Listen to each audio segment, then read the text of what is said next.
This is my Samsung Galaxy A35, in which either I can insert one SIM or one SD card or two SIMs.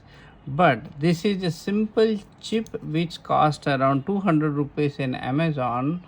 I can have another SIM here and I can place this chip like this.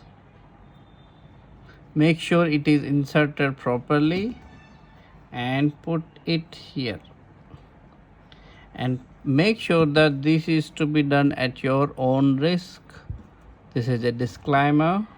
If anything goes wrong to your phone, we are not responsible. Just like that. Okay, let's look at these connections. SIM manager, I can see SIM 1 and SIM 2 both. And also if I go to files,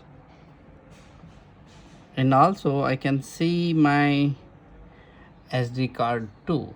This is a very simple chip, but this is very useful. The only thing is that it is lying something hanging.